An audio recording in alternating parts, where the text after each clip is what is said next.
Yesterday, they said that when we were preparing for this conference, the situation was completely different. When I sent my first abstracts, the last sentence was, in current Armenia, one should not have high expectations about rapid change. And then the change came about 2 weeks ago. A new abstract has to be penned down a few days ago, but the main change, the main difference was one. I had sent the first iteration to some like-minded historians in Armenia. They said you shouldn't just diagnose, you should identify a way out. But we all in the diaspora will immediately be blamed of being armchair theoreticians, but they told me it's New Armenia, people are more willing to listen. I hope it's right. Regardless of the inflated expectations that we have in this country, historiography is a very slow process, and if the Velvet Revolution made any change, it just brought us back to a discussion that has already been there for a while. Not everyone was supporting the ideas I'll just set forth, and not everyone will agree with my proposals or recommendations. This is what I like most, the quote. It's history is an endless debate. When I encounter post-Soviet Armenian intellectuals, they always tell us we shed ideological shackles. And the second thing they say, which is the official take of historiography, and it's even in the most recent textbooks, in independent Armenia, historiography progresses. This sounds very Soviet to me. When I was a student, everyone had it ingrained. This or that discipline progressed under the Soviets. I came up last year with a report of the most recent 2012 textbook. It is in the same spirit. If those who like that would not like what I have to say now, I'm a little more moderate now about the Armenian historiography having progressed since. If people don't feel their shackles, which is postmodernistic, the Armenian historiography is still in the stage of primordial nationalism. In cooperation with Archbishop Levon Zekian, I decided to translate it as primordial nationalism. They're still in the shackles thereof, and that permeates all the textbooks now. We used to have historic Armenia, which was much larger than what we used to think of it in the Soviet period. We had an Armenian nation which apparently is older than what we used to think during the Soviets. We're indigenous here, although this defies explanation. Basically, the Indo-European proto-language emerged in the Caucasus. Everyone left other than Armenians. They stayed put, and they've never mixed with any other non-Armenophone entities. Some, of course, some others merged with Armenians. No Armenian ever was assimilated by others. This is, in a nutshell, the axis or the essence of our most recent textbooks as well. We had almost continual statehood according to textbooks at least since 28th century BC all the way to Mongol period. Last year in Lebanon I heard an historian who said that the foundations of our statehood date back 6,000 to 7,000 years ago. He was, by Armenian standards, a serious scholar. So basically, our statehood is older than Urd, and it was decorated a historian with big titles, not run of the mill. So this is the general atmosphere in which the rest of the construct is built. Nationalism was the dominant force in historiography all the way through the 19th century. The Soviet power adjusted to it, although Marxism is more of a constructivist discipline. But even in the Soviet textbooks, there was a very powerful primordialism present throughout, and it's forcefully come back to Armenian historiography. But the problem is that elsewhere in the world is no longer dominant. And this is where the current primordialists have encounter a problem. For example, Manandyan and Adons in their time, or even Balasanyan before them, never encountered. So, quite naturally, there is also something else in Armenia. Every issue is immediately politicized. I believe this is already Soviet legacy, starting with Stalin and continued on in the name of Lenin when Stalin was no longer fashionable to quote. This also provides possibility. This is partially explained by the struggle with Azerbaijan, Turkey, to some extent Georgia, where primordialism is also rampant, and eventually why these theories are no longer acceptable in the West, and this is official because there is a lot of conspiracy guided from abroad. When this first emerged 20 years ago, the first target was diaspora historians. Now it expanded, it's the Eurasia Foundation, it's Soros, and the target is even expanded onto some Armenian living. You need a psychologist to analyze this. How could people believe in something non-existent so fundamentally? This is beyond the scope of professional historical analysis. People high ranking in the academy still believe in writing in things like this. The second issue is that this is not the only problem. Last year, when I spoke about the 2012 university textbook, the emphasis was on ideology and content, whereas now I will speak more about the methodology. If we look today at the Armenian historiographic product, what makes it different from the Western or Northern American historiographic product? The Armenian historiography assigns more place to political history on the expense of socioeconomic history. Even in the Soviet period, the proportion was more logical, whereas now it's seriously slanted towards political history on the expense of the socioeconomic.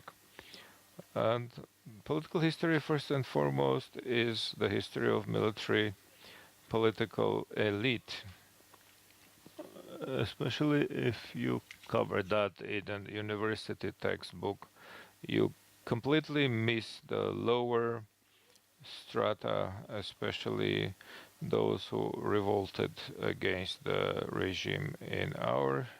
In the most recent textbook, they are completely lacking. So in the history of Armenian nation, there were no popular movements, if we believe the textbook.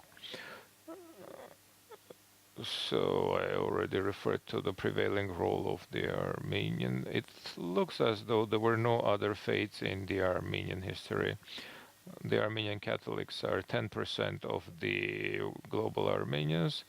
They don't even have a percent, 1% in the textbook. There is no even explanation of how they came about. There is absolutely no gender issue, which was lacking under the Soviets as well. They didn't add it, notwithstanding that in Western textbooks it's mainstream everywhere. The textbooks that I used, some when they refer to gender, they only understand it as man-woman relations. There are some textbooks that may go beyond, but not all of them. For example, the one that I'm using is more inclined, doesn't reflect on non-binary relations at all. There are some that do, of course. In the event of Armenia, when you look at the abstracts of the dissertations that were defended, there is a line, Soviet rudiment. They have to mention what methodology used. In the Soviets, it had to be Marxism-Leninism. Now they all claim it's historicism or historism. But even that is used in a very controversial manner. In the new academic 8-volume history, it says that Hachatur Abovian belonged to the school of historicism. It's problematic first half of the 19th century. It more belongs, the term itself more belongs to the third quarter of the 19th century. As for the new methodologies, they seem to be non-existent. As a result, new ways of posing questions is absent. Mostly they pose political agenda questions. So how do we get this science from its current parochial insular state? How do we enrich Armenian historiography with current international historiographical discourse? This is for an ethnic Armenian living outside of Armenia a preoccupation whose parents have taught me there is this country of Armenia that you must love out there. That's where everything hinges. My late mother and father took their decision to implant this in me.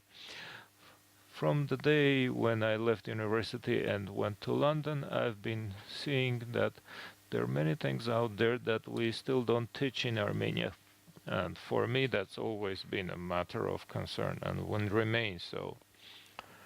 What changes in the wake of the Velvet Revolution? The leftist liberals have come to power. How long they will stay there remains to be seen, but there is this drive to change things.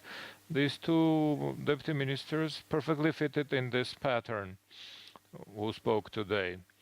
So those groups which already had existed in Armenia outside of this mainstream, shall they become more active or shall they be able to become more effective?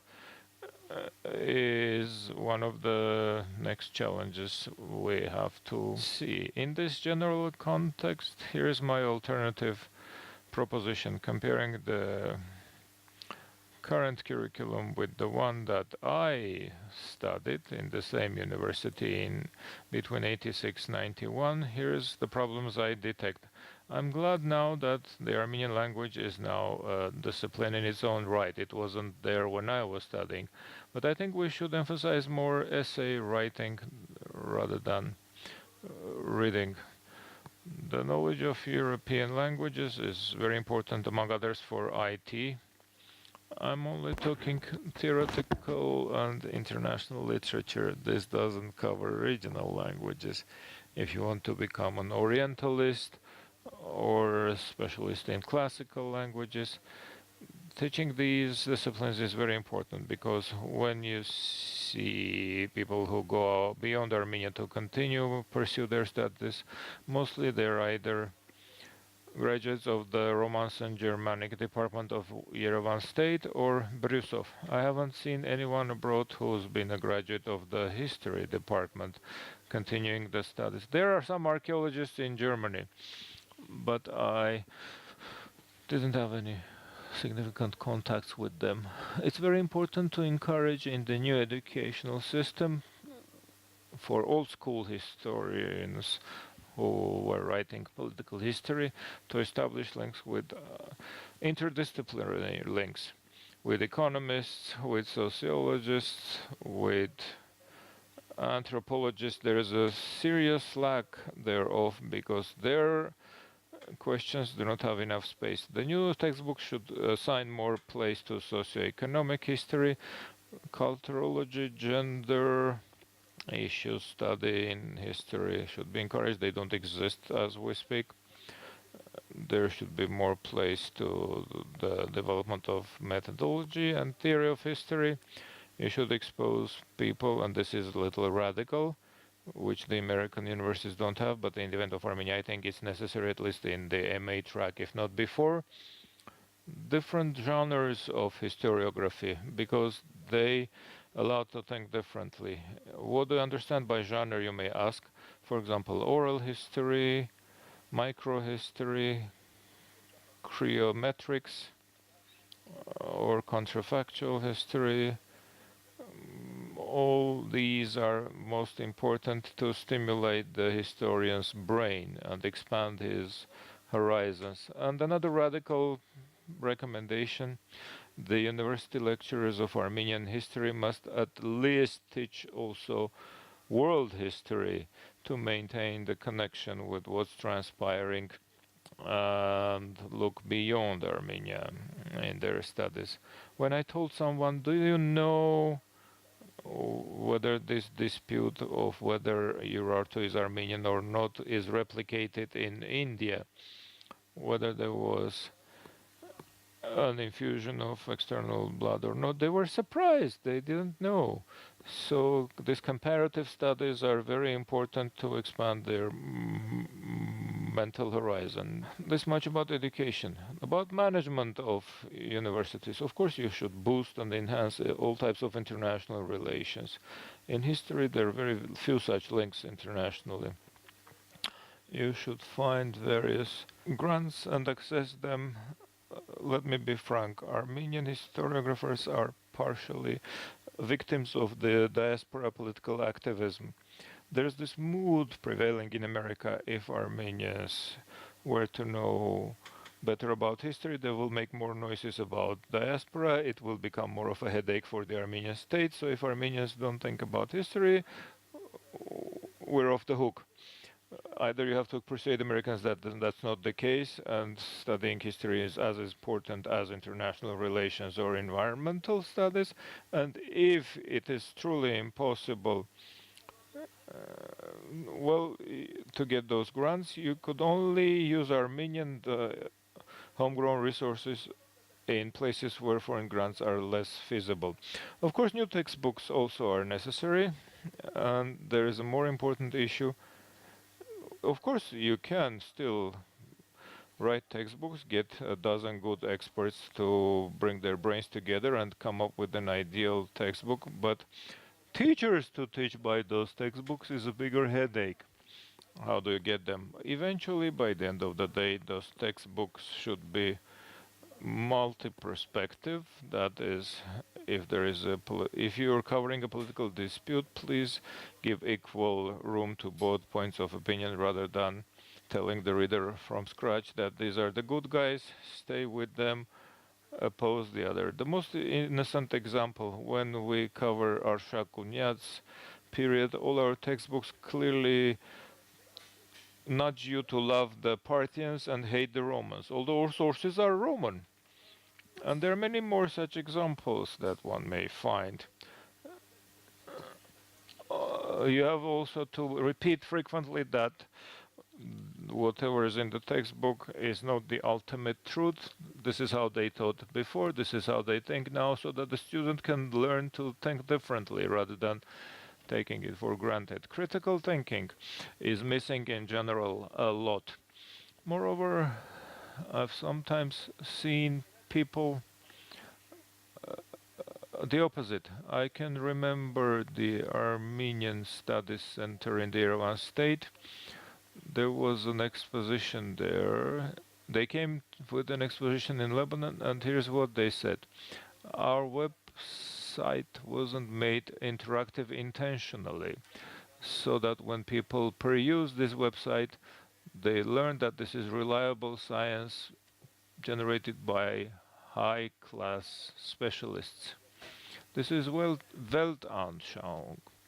Like I said in the beginning, I didn't play games of neutrality. I'm steadily entrenched in these issues. It's my profound belief that this is better and will help Armenia to gain more visibility in the academic discourse. This may even help tourism, frankly speaking, if people were to read more about Armenia, to compare it in international discourse, but of course it's difficult to persuade everyone at once. 2 years ago, during a similar discussion in Lebanon, I came up with this formula. Names are conventional. The dispute between the Westerners and traditional nationalists in our current reality is the survival. Similar to the 19th century struggle between Garapar and Ashkarabar, classical Armenian and modern Armenian.